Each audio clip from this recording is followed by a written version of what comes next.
Professional truck and bus drivers train for thousands of miles. But even the best drivers need more space to maneuver their long vehicle around a tight corner. That's why trucks and buses swing wide before they turn. That space beside the truck isn't an opening. It's the room the driver needs to make the turn. So when a truck or bus swings wide, hang back. Give the vehicle room to turn. Stay clear, stay safe. America's pros rely on you. Paid for by FMCSA. Hi, I'm Todd Nathanson. And I'm Lena Morgan. This is Song versus Song. This week, we have a true classic matchup. A true classic matchup for the Bridge and Tunnel crowd. We are doing Bruce Springsteen's Hungry Heart versus Billy Joel's Uptown Girl. This one's for you, Lena. Yeah, you can tell because it's old music. That's exactly what I was thinking. Yes, music from the 80s. That ancient era that only the grandparents remember. I'm making the grandpa yells at cloud. Old man yells at good grief. Anyway, yes, I thank you. Thank you for giving us a pairing where I feel as though I have things to say. always a nice starting place. I love these two songs. I don't know which one I'm going to pick, but I know which one you're going to pick. That's true. So first of all, I don't know if anybody knew this, but I am from New Jersey. Crap, I don't have a drink. Take a drink. However, I do currently live in Queens, which is connected to Long Island. Drown your sorrows. So it's not as obvious a pick as perhaps people think it's going to be. But yes, I am taking Hungry Heart. I am taking The Boss. Man, I haven't seen Billy Joel live. I saw Springsteen live just like last month, and hearing him play Hungry Heart was it fed my hungry heart. So it makes me a little sad to be having to go on the opposite side of this one, but I absolutely can, because I'm as a piano playing person, I have such loyalty to Billy Joel. I pulled out my Billy Joel songbook, and I was like, playing My Life on there, and it's such a good, fun songs to play. I'm having a good time. Yes, this is the thing that happened for the behind the scenes. Very early on in the prep for this episode, I had said, Todd was on like a road trip, and I said, well, this is a great opportunity for you to listen to The River, which is what I was doing at the time, and you said that you were listening to Innocent Man, which I find to be an album that I cannot listen to all the way through. I was lying. Oh, okay. I mean, it could have been genuine. I don't know. Yeah. But I did listen to An Innocent Man on for prep for this. And not that I need to, because I know it pretty well. And that album blows. It is not good. And here's the thing that I have discovered in the preparation for this, which I don't know, maybe I knew this already. If I did, it's not like super important to my life. But if you look up Bruce Springsteen albums ranked, there are a lot of articles covering this territory. If you look up Billy Joel albums ranked, nobody gives a shit about this. If you put the songs ranked, I bet Uptown Girl would rank pretty high for a lot of people. Like, if you're a critic, Uptown Girl is a little slight, I guess, maybe. It's certainly one of his more annoying songs. We've already covered his most annoying song on this podcast. This is the third Billy Joel song we've covered. Wait, we did Piano Man. Yes. What's and the other? We didn't start the fire. Oh, I don't know if I mean, that's not his worst song, and we both know that. I didn't say it was his worst song. I said it was his most annoying song. Is it actually more annoying than Still Rock and Roll to me? I don't really find It's Still Rock and Roll to me annoying so much as like, oh God, what's the word? Like a truly cursed object from the depths of hell. So okay. I don't want to, I'm on the Billy Joel side here. Like, I don't want to be like trashing, but like certainly Billy Joel has made many more songs I dislike than Springsteen. But, Uptown Girl, it's so good. It's a classic. It's a perfect song. It's a great song. So there are a couple things I'm going to say. That might be controversial because I know for a lot of people, Uptown Girl is like the worst of the worst. Oh, I mean, I'm not going to tell somebody that they can't dislike a song by all means, but I don't know. I like Uptown Girl a lot. The thing is, if I listen to Uptown Girl by Billy Joel, I'll go, that was nice, and then move on.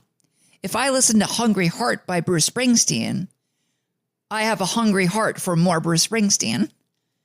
I completely get that. Like I said, I saw him perform it recently, and by perform it, I mean like mostly the band performed it. Like he let the crowd sing it. I mean, he's been doing that since 1980.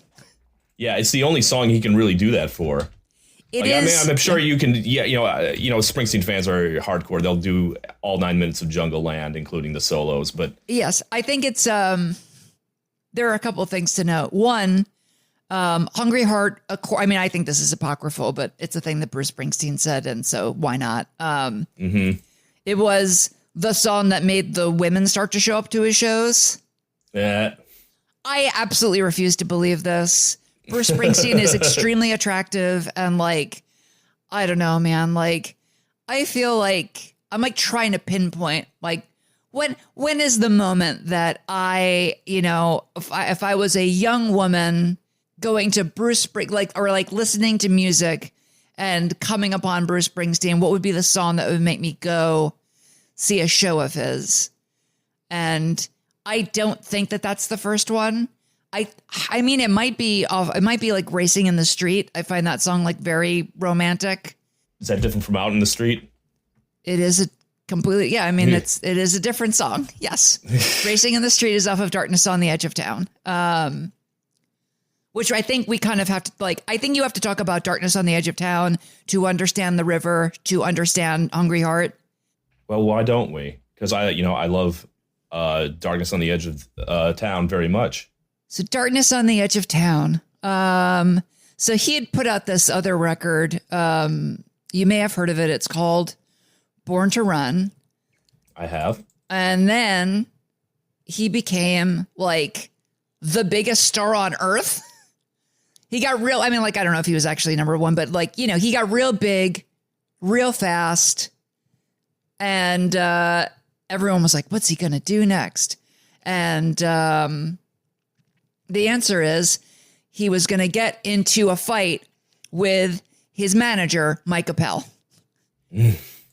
And the result of that was that he couldn't record things in the studio for a while.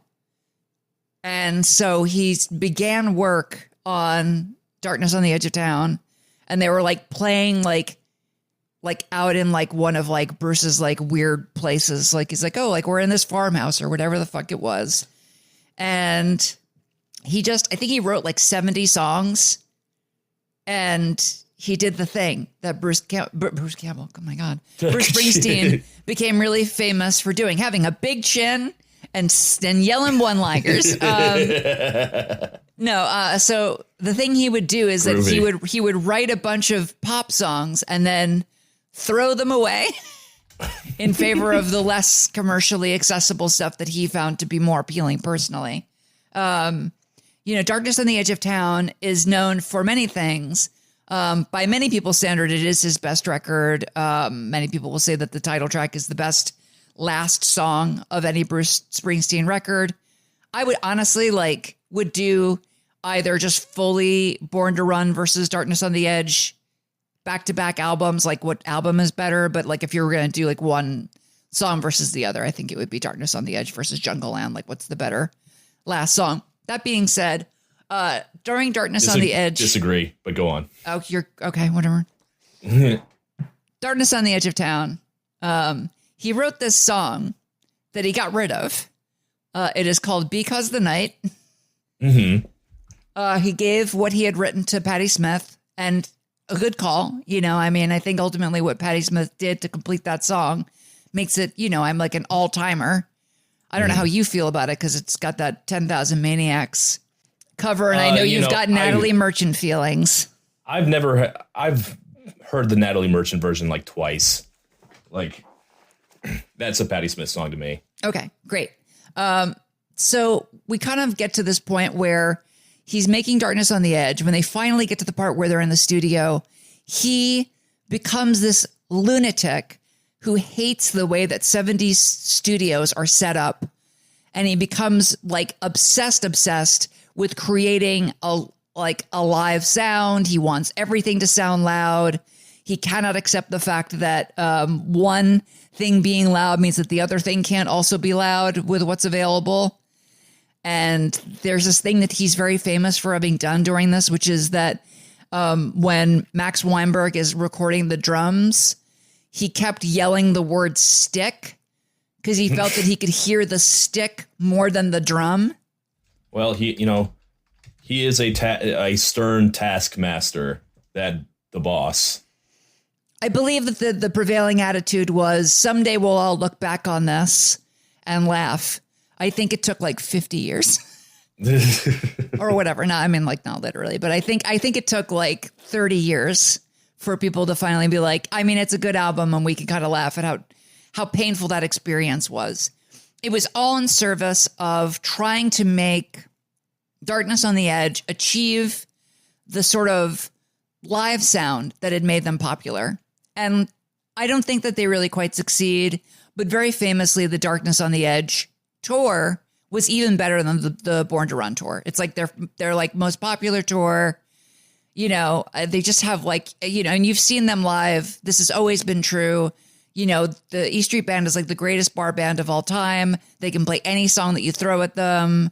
And they just have they were doing like 4.5 hour long sets by the time you get to like the post River era. But even before that, they were doing like, you know, everyone else would do like 90 minutes max. You know, Bruce was saying like, let's do 3 hours. And that was the standard. After like the torture of Darkness on the Edge and then the release of the subsequent tour, you finally get to The River, where he wrote like 90 songs and again was throwing away a lot of like the songs that felt more, you know, to the band like more poppy, more successful. But he did finally agree to allow this very obvious pop song through called Hungry Heart, which ended up being their first top 10 hit. And I got to tell you, I have to assume that the E Street Band must love this song so much. Just based on the fact that they're trying to live, Bruce. Like, I know you've got this strong feeling about like writing for the common man and like trying to speak to the issues of our day, but like, can we just have this? You know, so that's sort of how you get to Hungry Heart, all said and done. And it's a wonderful journey. It involves a lot of great music. And the thing about The River is that I think, you know, if you're like arguing like top 10 best Bruce albums, I think it's in there. I don't know that it breaks. I think most people, when they list it, they'll say it's like either 5 or 6. And I think that's a good placement. But I think the reason that it could be, in some people's opinion, the best one is because it's the one that I think that sounds the most live.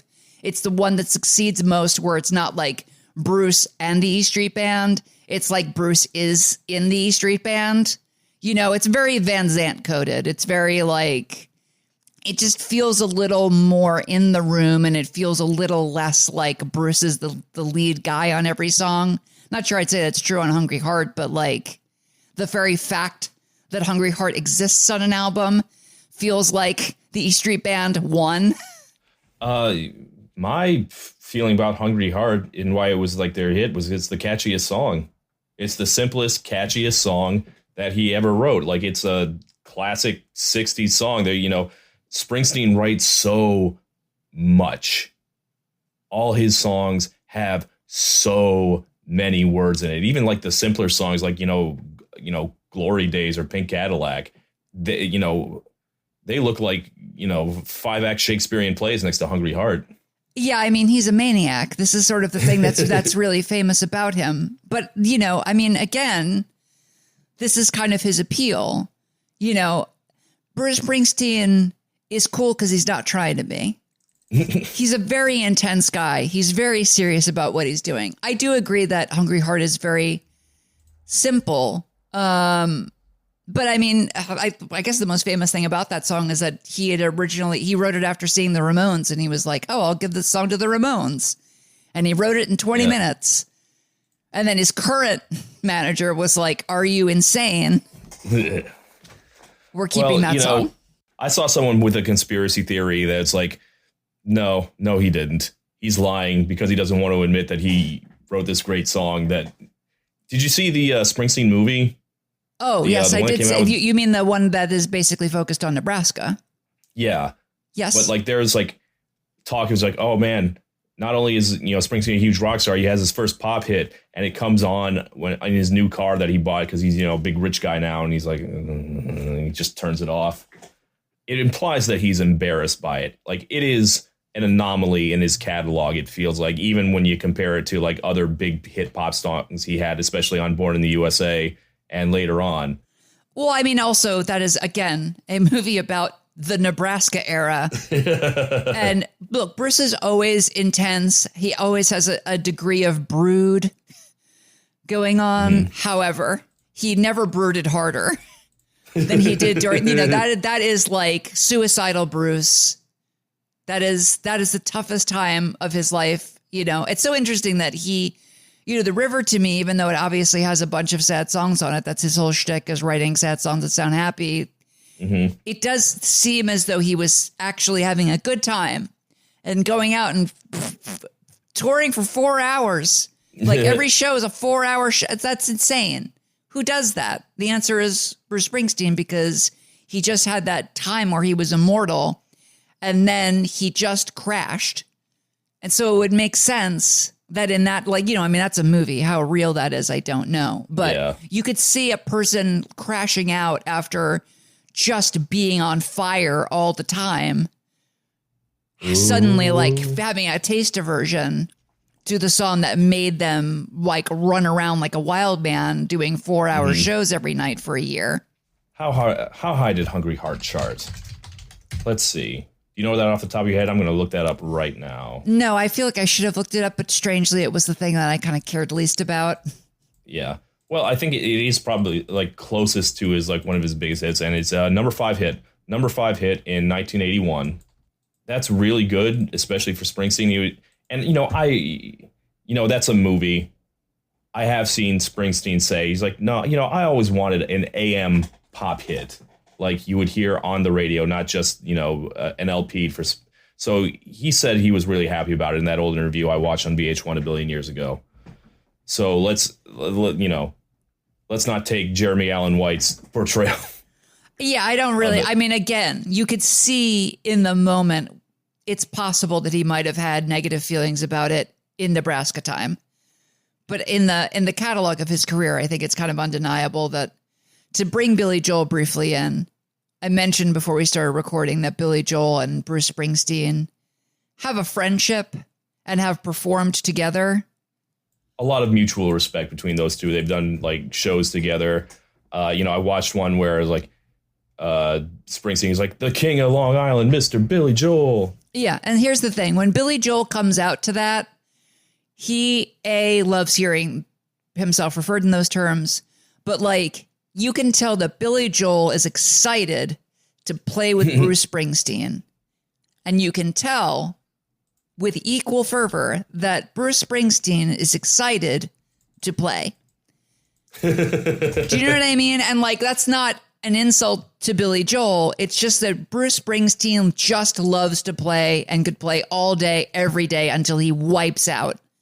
Springsteen and Billy Joel, they seem to go together pretty well. You would imagine them together. They're both, from the tri-state suburbs. They're like both about like, I think like they were born 2 weeks apart, and they both have kind of the same energy. The blue collar guys making it out. No. No. What? Listen. Okay. There are differences. We are getting to them. God damn it. Wait. We've seen the Uptown Girl. Here's the thing. Uptown Girl, the music video, and what is it? I'm on Fire, which is sort of like the same concept music video wise. Where like Bruce Springsteen is a mechanic at a garage and there's a hot woman that shows up. You don't see her face in that video, but like, yeah, I think these are like might be even like filmed in the same set. Could be. Here's the bottom line. Billy Joel is in drag. You can see like the stipple sponge that was used to make his beard uniform. He's like dancing around the garage. And then Bruce Springsteen just is that guy. And, you know, obviously for many reasons, I'm not anti-drag. Yeah. But like Billy Joel doesn't want to be in blue collar drag in this moment. He doesn't really want to be dancing around. Like, I kind of wish he did. Like, wouldn't that be fun if Billy Joel was really into it and having it like a great old time? I think it would be harder for me to sort of differentiate between the two of them as far as which one I preferred. It's just that like Billy Joel's drag is really just mid, and Bruce Springsteen is just a 10 out of 10, naturally that guy, and I'm in love with him. The counterpart to the Uptown Girl video isn't I'm on Fire, it's Dancing in the Dark, for the record. I guess there's a comparison to be made when they both literally did music videos where they played a mechanic, yes, and there's a hot woman that shows up. I mean, like, that's the same concept. The big difference between Billy Joel and Bruce Springsteen is that the critics really loved Springsteen and they really hated Billy Joel. And Billy Joel... A rare critic W. No, fuck you. The critics were proven wrong. Billy Joel is like the most beloved artist alive. Even the kids love him. Olivia Rodrigo is shouting out Uptown Girl in one of her recent songs. I'm Not happy for her. First, but like, Bruce Springsteen is he's like the greatest human being that ever lived. What are you talking about? I love Springsteen. And I would definitely say that Springsteen is the better artist. But like, what more has Billy Joel got to do to get some fucking respect? He has written hundreds of fucking songs that you know by heart. And in fact, you know, Uptown Girl was a much bigger hit than Hungry Heart. So why do you think that is? What makes the people love Billy Joel so much? Well, because I want to say, like, I think this is a good matchup because if you dislike one of these songs, you probably dislike the other of these songs. I guess these that's are both possibly true. Raven does not really like either of them because she feels that I don't know if it's the same reason. She considers Hungry Heart to be part of the jangly quality of Springsteen. I don't agree with this, but she dislikes Uptown Girl for a completely separate reason. I think that I get what you're saying in the sense that obviously Hungry Heart and Uptown Girl are both throwback songs. Yes, they are both tributes to the girl group sound or the doo-wop sound of the late 50s, early 60s. Arguably, Springsteen has always been kind of throwing back. But here's the difference. All his career. This is it. You ready? I'm gonna start with why it is that I prefer Bruce Springsteen, then I'll answer why it is that I think people like Uptown Girl so much. The answer is that Bruce Springsteen brings that sound that we're talking about to him, and Billy Joel goes to the sound. And I prefer the guy who makes it his own. To me, Billy Joel is very impersonatory, you know, and I've literally seen him do it when he performs Born to Run with Bruce Springsteen. He does a Bruce Springsteen impression in front of Bruce Springsteen. The gall. But why do people like Uptown Girl? It's because it's got a big sound and it sounds like the Four Seasons. It sounds like a Four Seasons song. Yeah, and that's a great sound. Hungry Heart is the closest Bruce Springsteen has come to like doing a full-on pastiche. It kind of, you know, it sounds like him. It's just like stripped down without all his, you know, flood of words so that it sounds most like his biggest inspiration, which was, you know, the Ronettes and the Phil Spector girl groups and all that. Billy Joel is not so much of an impersonator. I think most of the time he sounds like Billy Joel. He's got his influences, but on An Innocent Man, 1983, that is his throwback album. That is the one where he's like, this is me doing Little Richard. This is me doing the Four Seasons. This is me doing old doo-wop. The Longest Time is on there. Christy Lee is on there. Easy Money. Oh, God. Here's the thing. You know, I mean, like The River, opens great. Like, that's a good opening track. But like, God, Easy. I mean, can you imagine doing The Ties That Bind versus Easy Money? The Ties That Bind is a great song. There are two songs I like on this album, Keeping the Faith and Uptown Girl. Mostly, I agree with you. This is a bad album, 80s version of the 60s. Never a thing I'm a fan of, but like, he absolutely nails it on Uptown Girl. He does. I do want to point out that your assertion that Hungry Heart is the most throwback song that Bruce has ever written is absolutely not true. Okay. Because the river exists, and like, to me, Sherry Darling and like, I Want to Marry You. I mean, these songs are real throwback songs. And I think even The Ties That Bind to a certain extent. But, you know, regardless, as far as his hits go, although Hungry Heart to me could have been on Born in the USA, I think that the DNA for what would eventually be Born in the USA is on Hungry Heart. Uptown Girl is less easy to respect than Hungry Heart because it's a big, stupid pop song in a way that Hungry Heart isn't. Like, Hungry Heart hits you right in the face with, got a wife and kids in Baltimore, Jack. I went out for a ride and I never went back. Like, that knocks my teeth out. Here's why it is you don't like that song as much. It name drops your least favorite city. No, I love Hungry Heart because it's about a guy who realized, I don't care if I have a wife and kids. I got to get the fuck out of Baltimore. That's a good point. Well said. But like, Uptown Girl just steamrolls over you. Like, you will never forget it the second you hear it. And I just got to respect that. Like, I saw Springsteen say that, like, Billy Joel songs are just like so well constructed. They're the Rock of Gibraltar. Like, it's just like perfectly made. Yes, there was a Billy Joel documentary on HBO, I believe, where he said this. Yeah. And just out of pure craft, I cannot ever not give it up for Uptown Girl. It is like a perfect pop song. You know, can we say, isn't it just a nice story? A nice story about a poor guy falling in love with a rich girl? Does not that tug your heartstrings a little? I know it's not the same because in real life it's about Billy Joel, who was already rich and famous at that point, falling in love with Christy Brinkley. And then, you know, it is partially just Billy Joel's giant chip on his shoulder that he's always going to have, no matter how rich, no matter how famous. He's always like this broke, poor Long Island kid in his heart. Yes, I think that it's probably worth noting that this song was not even originally about Christy Brinkley. I know. It's about Al McPherson.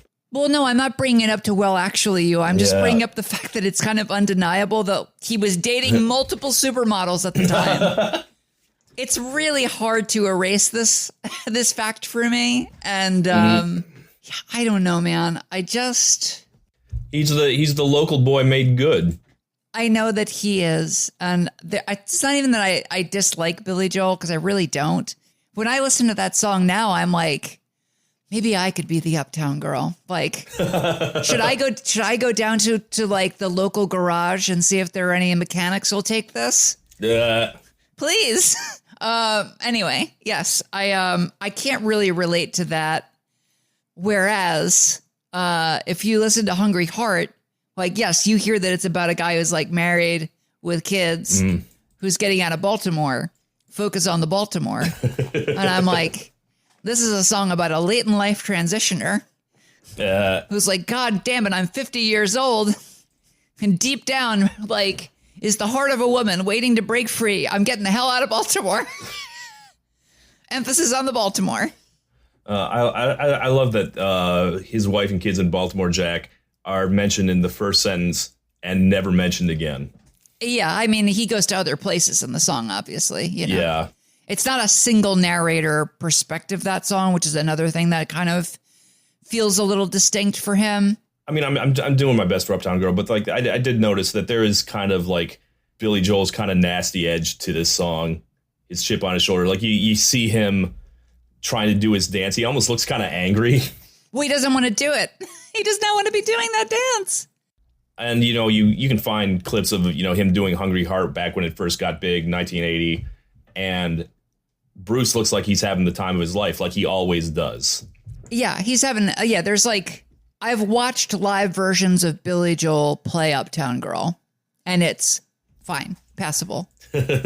You watch Bruce Springsteen. You can do it.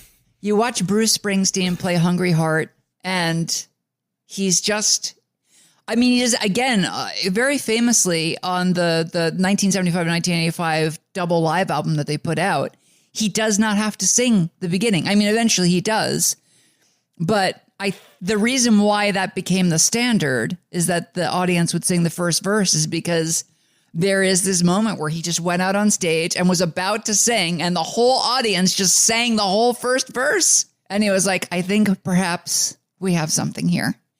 And the energy of every live performance of him playing this particular song has got that energy.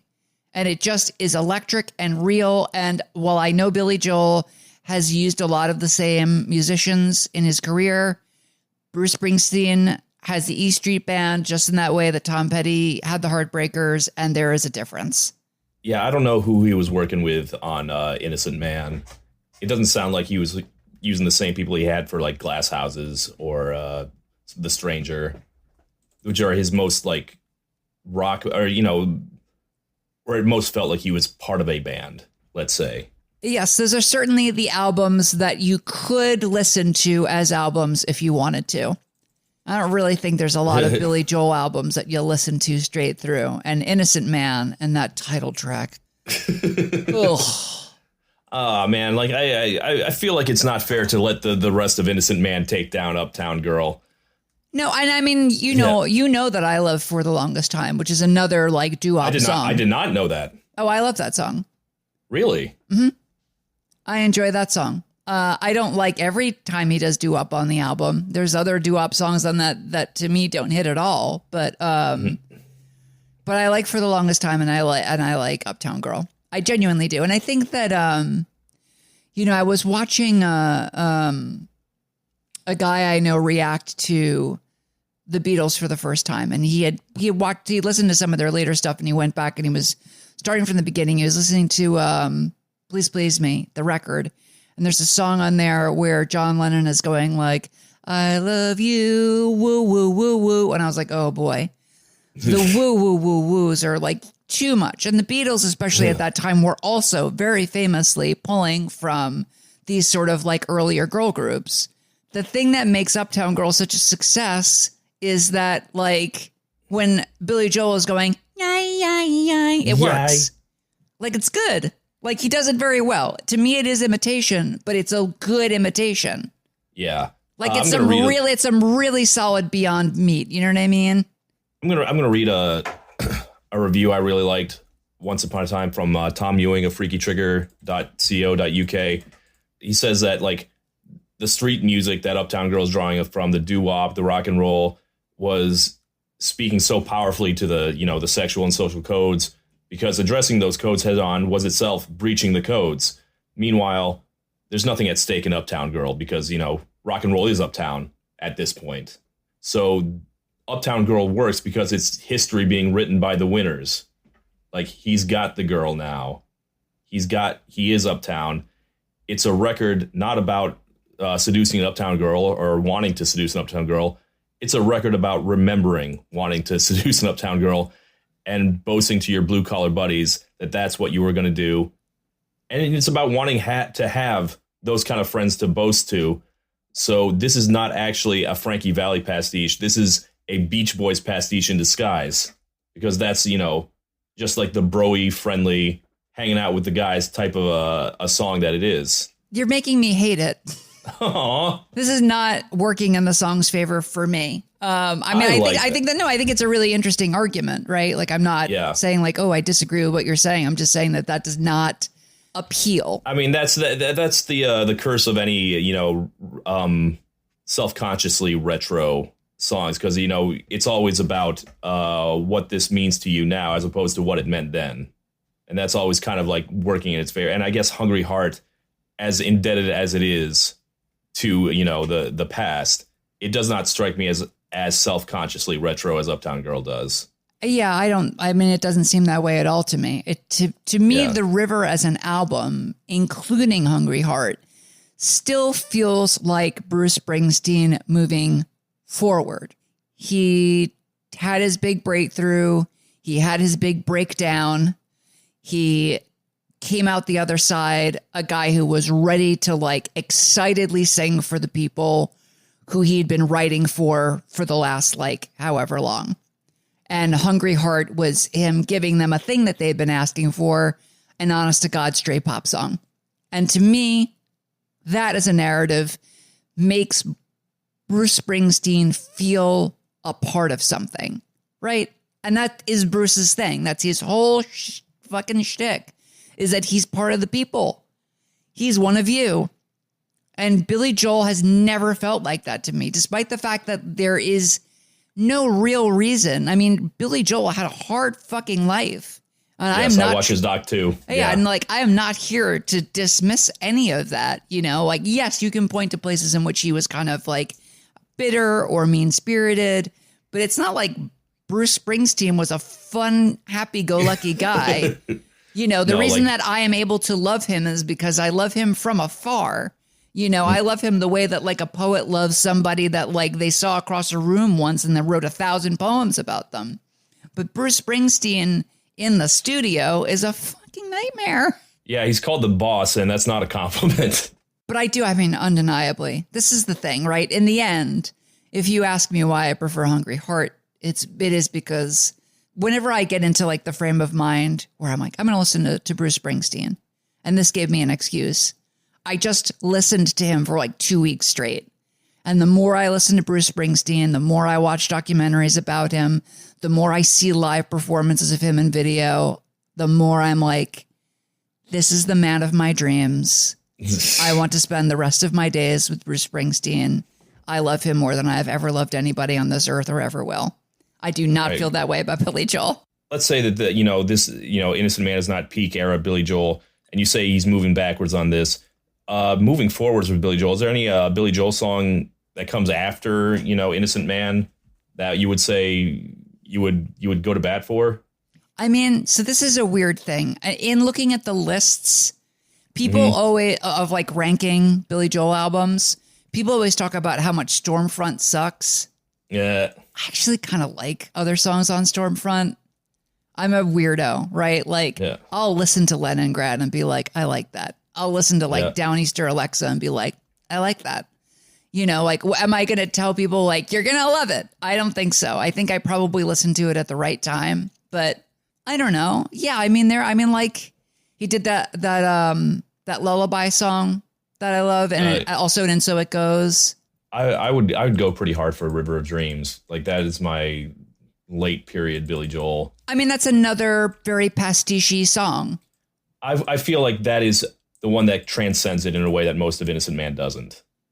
The same way that Hungry Heart does. Like, yes, it is very pastiche also, but yeah, I don't know. I mean, I do like River of Dreams. Again, I'm talking about this like I hate Billy Joel. I don't. Again, like if I listen to Uptown Girl, if I'm going to listen to more Billy Joel, I'm going to switch albums, or I'm just going to listen to Uptown Girl again because that song's fun to listen to. I listen to Hungry Heart and I'm like, I'm going to listen to oh my God, why did I do it again? I'm going to listen to Bruce Springsteen for the next rest of my life and nothing but him. He just engenders something in me that Billy Joel does not. I kind of feel like, how, in Big Lebowski, he loves Creedence and then he hears the Eagles and he gets angry. Like the joke is partially that, who likes one and not the other. But if you were going to like one and not the other, it would obviously be Creedence and not the Eagles. That's kind of how it works too. If you like Springsteen, you probably love Billy Joel. But if you only love one, and if you're going to love one and hate the other, it's probably going to be Springsteen.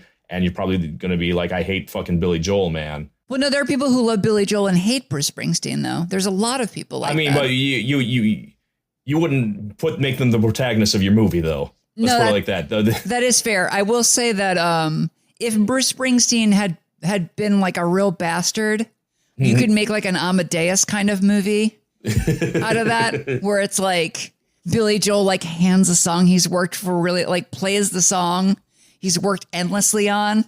Yeah. And Bruce Springsteen would be like, what can I say but Billy Joel? But Billy Joel, like, it is, what my point is, it's just cooler to like Springsteen than Billy Joel. And part of me just like resents that. I was like, no, like, what more does Billy Joel have to do to prove to you? How many more classic beloved songs does he have to write? And, you know, I love Springsteen too, and I'll probably love Springsteen more than Billy Joel, but like, loving Springsteen is easy. That's an easy thing to defend. And I don't need to hear people praising Springsteen anymore. Like, arguably, I kind of don't need to hear people praising Billy Joel anymore because he's got plenty. But like, part of me resents that it's easy to be, you know, so respectful of Springsteen. Just like, you know, it's easy to say, you know, I love Radiohead, but please turn this shit off. I had a bad fucking day and I hate the fucking Coldplay. Like, and part of me is like, if Springsteen is such the man of the people, why do the people prefer Billy Joel? The people don't prefer Billy Joel. Why are you lying to the people about the people? They know. I don't know, man. I just, again, it really is just that the tendrils that connect Bruce Springsteen to the rest of the human race are many. And Billy Joel writes these songs and like, I don't know, there's just something about the edge of him that makes him feel like a man apart. And that is not, again, not an insult. Like, there's plenty of people who are like that, who are interesting. And Billy Joel is an interesting guy. That documentary about him is very interesting. He is a good songwriter. I just think if you compare these songs back to back, because Hungry Heart feels like it takes the past and brings it to 1980 in a way that is extremely successful and connects Bruce not just to the past, but to the people of the past and the people of the present. I just think Billy Joel did Uptown Girl, and it's like, great song to listen to. I'm so happy that this very short, middlingly attractive man gets to date supermodels. Good for you. Thumbs up. It just doesn't give the same vibe. All right. We're rolling in circles here. That means it's time. Oh, time for the questions? Okay. Yeah. All right. So we do 4 questions to make some of the dumb things we said throughout the last 45 minutes make sense.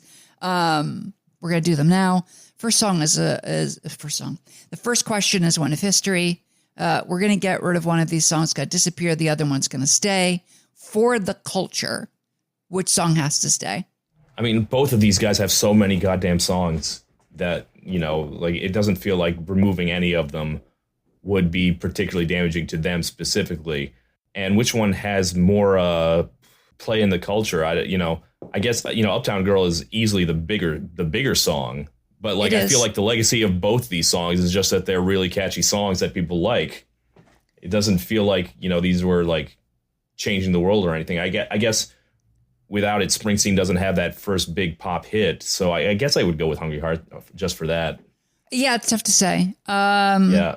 Because I was trying to think in this question, also the other things that we've been talking about in the last few episodes, where it's like, what has the better music? What has the better lyrics? You know, I think lyrically Hungry Heart is better. I think that sonically, especially because of all the places that the vocal runs go for Billy Joel, I kind of prefer Uptown Girl. Mm-hmm. So it's a little stalematey there. I agree. Gosh, I don't know. It's true, though. Like, if you look at... If we allow Spotify to be part of the equation here, way more listens for Uptown Girl, I think, is like his most listened to song, Billy Joel. Jesus, and considering all the songs he has, that's quite an accomplishment. Bruce Springsteen, I think that Hungry Heart is pretty far down. Like, I don't think that that's one of them tracks. Like, it's like 331 million listens for Hungry Heart. His biggest track is Dancing in the Dark. It's interesting that because you had brought that up with the music video, which is like his only, boy, I'll tell you, I mean, Bruce Springsteen, I guess, is not as big in the canon. He's only got 1 billion song listen, and it's Dancing in the Dark. Yeah. Billy Joel has 3: Piano Man, Uptown Girl, and Vienna. Vienna came the fuck out of nowhere. Thanks. 13 going on 30. Oh, people, I will say, you know, Billy Joel, I think Vienna is like his own favorite song of his. Yeah, well, those all have over 1 billion. We Didn't Start the Fire has 700,000. She's Always a Woman, 600,000. Yeah, it's interesting. I suppose in the culture war, Billy Joel's the winner here. But you know what it is? I mean, not to go too far afield of what we're talking about. I was talking to Raven about this before we recorded, and I thought, in the oeuvre of listening to albums as a like YouTube reactor, right? As is like a thing that people do now, I could see people doing like a run of Springsteen records, like everything from like Born to Run to Born in the USA, maybe even Tunnel of Love, right? Like you could listen to every album and probably get a lot of people curious to see how you would react to those albums. If you were going to do Billy Joel reaction videos, it would be to individual songs, like maybe The Stranger as an album. That's probably true. I mean, he's got at least 4 really good albums, I would say.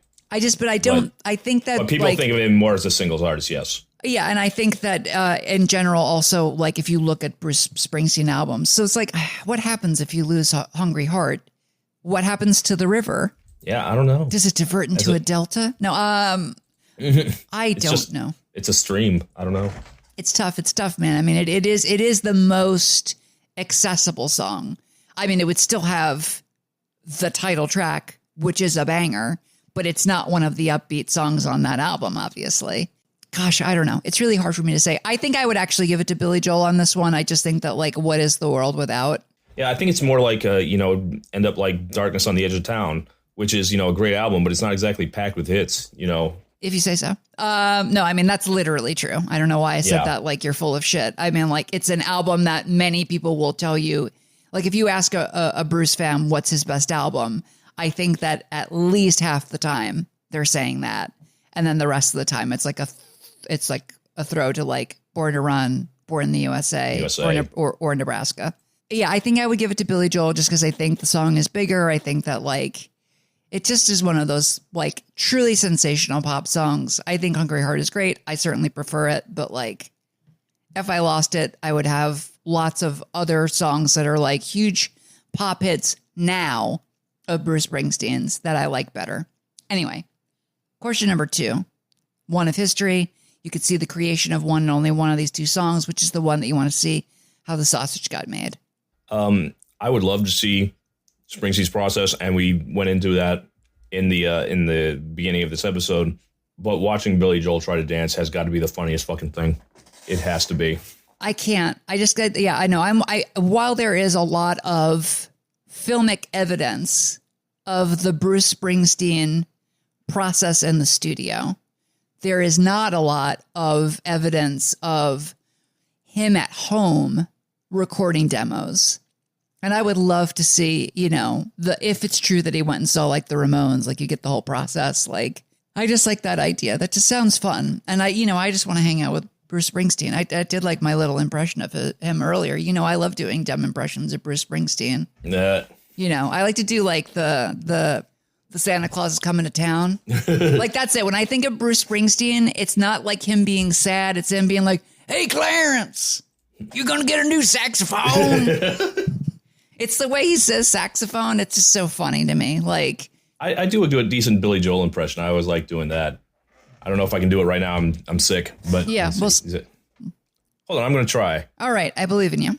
You never let me down before. Don't imagine. No, I can't do it right now. No, you just sound like Todd. Yeah, can't. No, I'm sick. I mean, it's a good Todd. It's a great Todd impression. Yeah. All right. So yeah, I'm going to take Bruce on that one personally. So we're like a house divided on both so far. Yep. The Megan Thee Stallion question, like the which one of these is hot girl shit, has occurred to me that to some degree that this is a question of cool. I don't know that it matters this time. Like it's really tough, right? Because like again, Megan Thee Stallion, this is her chance to be the Uptown Girl. Yeah, like part of me thinks she's too cool for Uptown Girl, and if it were like up against a different Springsteen song, maybe you'd have. But like Hungry Heart is. Let's be real. This is a narcissism of small differences here. It is. They're not that far apart. I know. I do think that like there is, again, the idea of Megan Thee Stallion, like coming in the Christy Brinkley role is kind of cool. And like, and that music video, like I said, to me is very like, it's drag. And what is Megan Thee Stallion, if not to like part of what she does is like, has got drag aesthetic. So like, I kind of feel like that's where She fits. I think that she likes Hungry Heart. I think that, like, again, like in the weird, bizarre alt universe where you can change things, the idea of her getting pulled up and dancing in the dark instead of Courtney Cox is also amazing. They can twerk together. Oh my God. Pro ass to go. Okay. I mean, Springsteen does have a great ass, as we know. Established. Right. So. Yeah, that's America's ass right there. Truly. I mean, truly. Okay. Fourth question, most important question, not just of the podcast, but of all human history. William Shatner, thespian, equestrian, singer. We're going to give it to him. He's going to do a William Shatner version of one and only one of these two songs.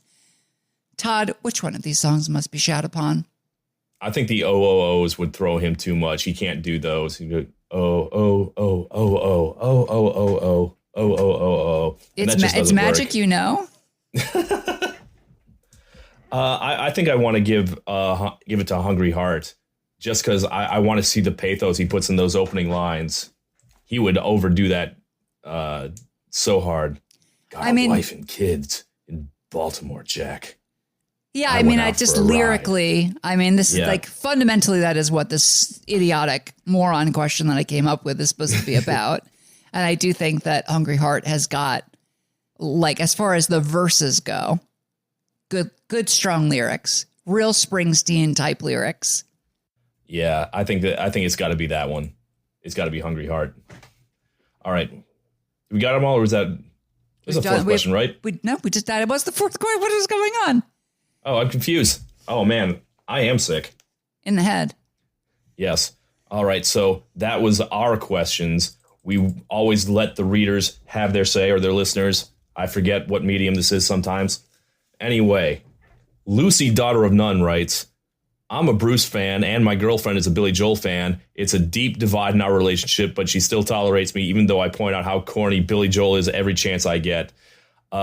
That said, this is a no-brainer. That cornball from New York can take a hike, the boss all the way. 9 days later, she writes, between when I made this comment and now, my girlfriend broke up with me, so now Bruce better goddamn win. I also saw this. So I hope that even if he doesn't win in the poll, I hope that my representation of Bruce Springsteen has made the pain of a breakup a little more tolerable. All right.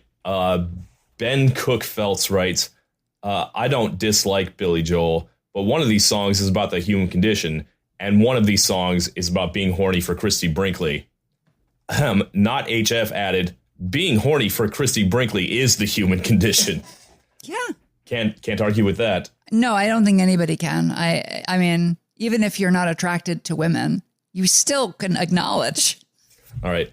Andrew Bame writes, my wife wanted to walk into our reception to Hungry Heart because she liked the music. I had to have her sit down and listen to the lyrics, and that dissuaded her. But then she asked if there was an instrumental version. Like, it doesn't matter if it's an instrumental version because everyone's going to sing the words just like they do at the concert. That's true. All right. James Chapman writes, God damn it, Uptown Girl is the far superior song, but to my British mind, tainted by a Westlife cover. Is it good enough to survive such an Irish crooning? For those Americans who don't know, Westlife was a boy band that was big in the UK in the 2000s. They were Irish, and they did a whole bunch of terrible, drippy ballads that later became American Idol winner songs. They are an awful, awful band. But also, their version of I think kind of worth noting that Billy Joel, up until Uptown Girl, was not respected at all in Europe. Like, the English did not care for Billy Joel. This was his hit there. And I remember at the time that he was, like, really trying to strike at being cool. And so would, like, defend Boy George and Culture Club as though they needed that. Well, the Westlife version of Uptown Girl just basically sounds like the original version. So it's a wash. It doesn't matter. Better or worse than if it was a Glee version? I mean, there is a Glee version. Oh, God, of course there is. I didn't click it, so. Moving on. All right. Dork Mode writes, I love Billy Joel, but I can't stand his whine. Oh, that's the thing I like on this song. Yes. A fair point. On this song, it kind of works for me. Yeah. Right. Christopher writes, Uptown Girl is a classic dumbass song, not a thought in its head. So I got to go with that one. Oh, that is true. That is like just hitting Well no thought put. in head. That is a really, Yes. that is a fair assessment of the song. It kind of like, that's a real like hand in glove to my "this is drag" comment. Angela writes, I don't know why, but Uptown Girl has always given me the vibes of a beginner level recreational tap class for 8-year-olds doing their best to tappa in tune to a song their teacher picked without reading the lyrics properly. The girls are in poodle skirts, the one boy is in stretchy polyester pants, and the parents are all dying inside a little. Just the most imaginative comments we get sometimes. What I'm hearing is that you've been to a children's dance class before. Jane Doe writes, missed opportunity to do Hungry Heart versus Hungry Eyes. I need to know which body part is more hungry. Which one is more appealing to be eaten is really the question there. And like, if you're a cat, eyes. If you're the Wicked Witch of, from Snow White, if you're the evil stepmom, the evil queen. Yeah, I don't know. I just like the idea of like eating a heart. I mean, I like eating like those little tiny hearts, like chicken hearts. So I'm going to take that. I'm hungry for hearts.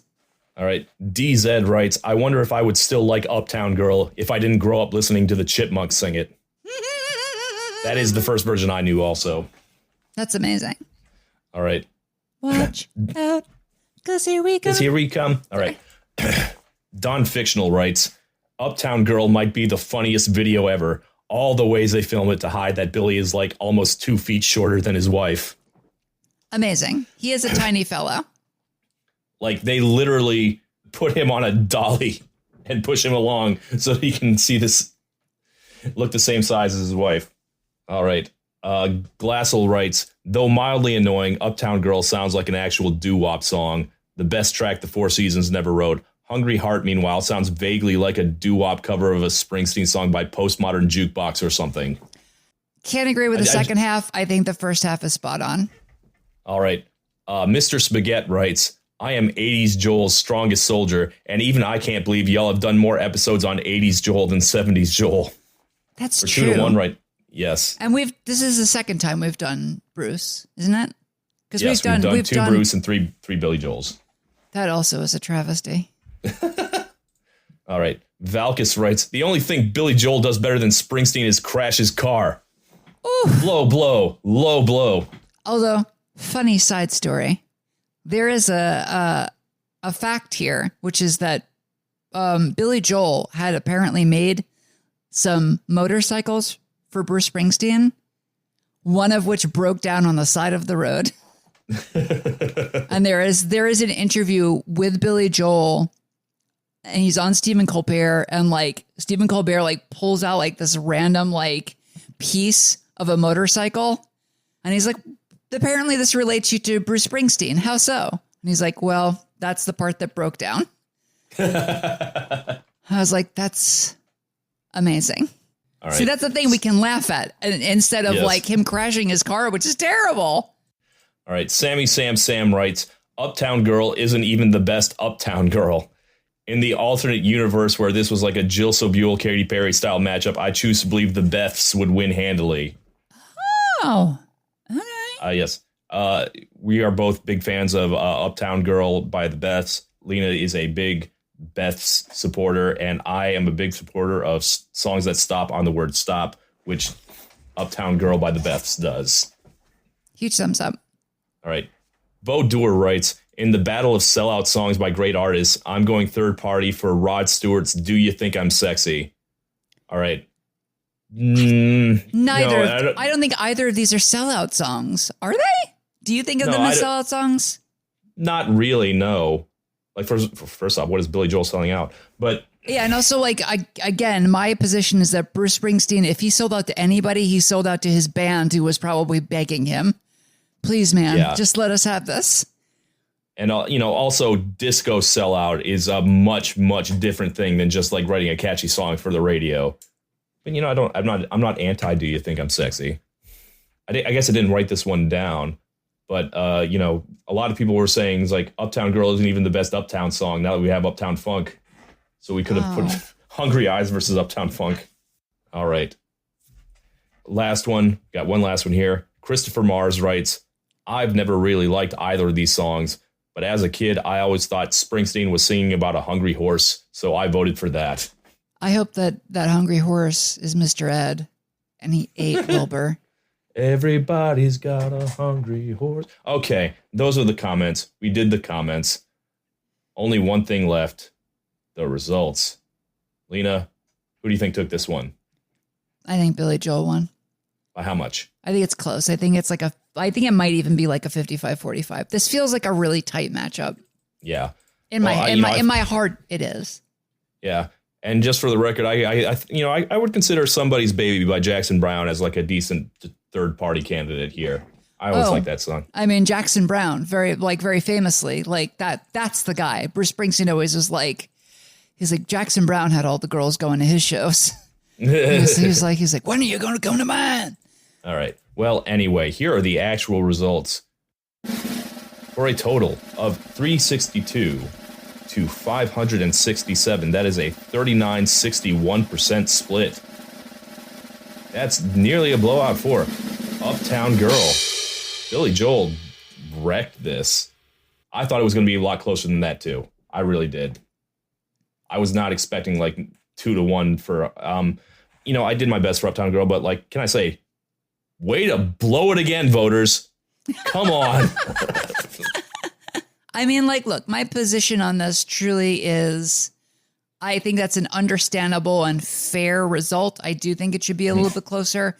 My only rejoinder is like, listen to The River. At least listen to the first disc of it. Like, I don't know that you really need to spend a lot of time on disc 2, but like those first 11 tracks from The Ties That Bind through The River, I think are way more hits than misses. I think they're a lot of fun.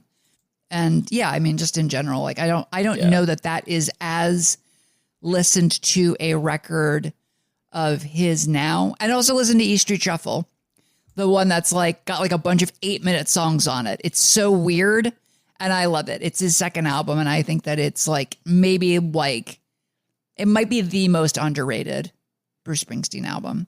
The River for me is just too long. Like, yeah, I mean, again, that's why I don't listen to the second disc as much, but I think the first half of that album is really worthwhile. All right. Well, we have done it all. We are going to give you a plug really quick. First, we have several trans charities that we always put into the comments because, the world could be better and you could be helping it and we could be helping it too. So, maybe toss $1. Or if you want to help us directly because we're entertaining, you can go to our Patreon and listen to all the fascinating bonus episodes that we put up just as exclusives on Patreon. You guys vote. We always review what you... Last month, you gave us like a 3 random Simpsons episode. Don't know why you did that. But we were grateful. Yes. Who knows what we will review next, but it's always up to you. That vote is still really close, and I'm still waiting to see if something pulls ahead decisively. Noted. It's like okay. 5... there was a comment we got that Lena should pick more episodes. I tried to get you to pick one last time. You wouldn't do it. Do you have a new episode for us? I do. Thank God. Okay. What is it going to be? So, to celebrate the release of Confessions 2 by Madonna, her first album in a minute, and an album that I listened to and liked and thought was good and has, been largely considered to be a return to form for her. We are going to be doing Hung Up by Madonna off the first Confessions on the Dance Floor album versus Can't Get You Out of My Head by Kylie Minogue, the Australian Madonna. Boy, here we go. All right. That Confessions 2 album's really good. I like it. Right. I like it. And Confessions 1 is good too. All right. We'll talk about it next time. Bye, everybody. Bye.